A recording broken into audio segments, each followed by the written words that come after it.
puis en plus, ça tombe bien parce que le maire de New York était dans les murs de la capitale hier, puisqu'il venait rendre hommage aux victimes des attentats de Charlie Hebdo.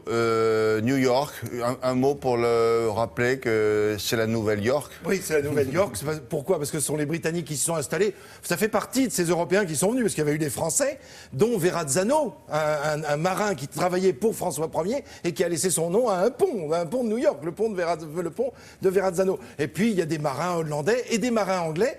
Du coup, ça devient anglais et le roi d'Angleterre, Charles II, décide de donner ses territoires à son frère, le duc d'York. Ça devient donc la Nouvelle York. Voilà pourquoi ça s'appelle aujourd'hui encore New York. Alors, 5 parties principales, on les voit, ces parties, c'est bien dessiné avec des couleurs bien précises. Et avec Manhattan, on va le voir, je pense, on les a. Ben voilà, avec Manhattan, vous voyez, il y a de l'eau partout. Hein. C'est important, c'est pour ça qu'il y a beaucoup de ponts, beaucoup de souterrains pour passer d'un endroit à un autre. Staten Island, c'est vraiment tout au sud, c'est très décollé par rapport à tout le reste. On sent Ce qui fait le succès de Staten Island, c'est sa prison finalement. Ah oui, c'est surtout comme ça qu'on l'a un quartier habitable. N'allez pas là-bas. Hein, donc voilà 5 parties principales de New York. Voyez la superficie, 1200 km². Alors vous avez dit, ça parle pas. Ben, 1200, c'est l'équivalent à peu près de Londres. Mais Paris, pour vous donner une idée, c'est 105 km². 1200 là.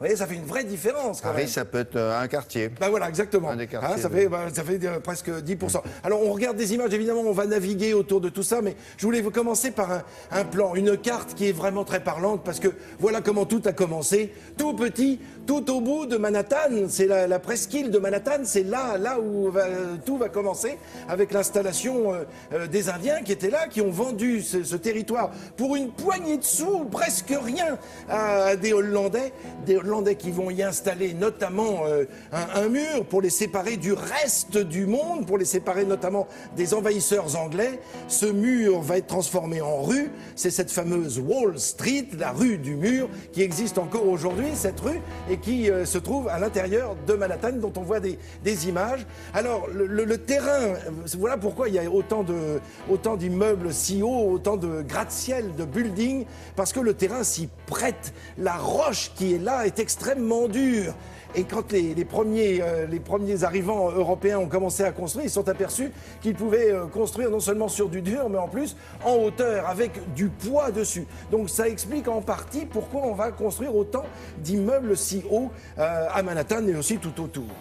Je vous rappelle, ce sont des images récentes, ça, hein, parce que vous venez de voir l'immeuble qui a remplacé les tours Absolument, jumelles. oui, pardon, tout à fait, le World Trade Center. Donc on voit aussi la verdure qui est bien présente là, avec notamment, on verra tout à l'heure des images avec ces parcs, Central Park, évidemment, parmi les trésors de New York. Et ces escaliers qui sont typiques, ça date de 1840. 1840, un terrible incendie se répand à Manhattan, dans le Bronx, à Brooklyn. Voilà le pont de Brooklyn, le fameux pont de Brooklyn. Et ces noms, évidemment, sont parlants, mais ces escaliers 1840, on les voit plus aujourd'hui, ce sont des escaliers d'incendie, de sortie de secours. Oui, voilà. Et ça n'existe dans pratiquement aucune autre capitale au monde. Alors, des noms, évidemment, qui font rêver. Pourquoi le Bronx? Parce qu'il y avait un monsieur qui... Alors là, on est dans Central Park avec les fameuses calèches et les fameux cochers qui font visiter. Alors, pourquoi Bronx? Parce que c'était un monsieur Bronk, qui était hollandais, qui avait créé une ferme. Et quand on allait les voir, on allait voir la famille. Donc, on allait chez les Bronx. Et du coup, ce nom est devenu, ça s'écrivait B-R-O-N-G, et c'est devenu B-R-O-N-X, puisqu'on les prononçait ainsi. Alors le Queens, c'est dû à l'une des reines d'Angleterre, évidemment, l'épouse de Charles II. Manhattan, ça veut dire l'île avec quelques monticules, c'est un terme indien. Enfin voilà, et voilà des termes qui sont aujourd'hui connus. Il y a évidemment Soho, mais tout ça Harlem, mais tout ça fait partie c'est plus tard, ça. Oui, ça sera l'occasion d'y revenir. Absolument, puis ça fait partie de Manhattan. On le voit, le World Trade Center, là, vous, sur cette image, derrière l'Empire State Building, à droite. Oui. Voilà, merci. Voilà, quelques beaucoup. Évocations et une pensée pour Bill de Blasio qui était là effectivement hier et qui est encore on là. ne le connaît pas très bien ici encore pour l'instant. Mais il est arrivé au pouvoir en janvier 2014, donc c'est récent. Merci beaucoup. On revient dans quelques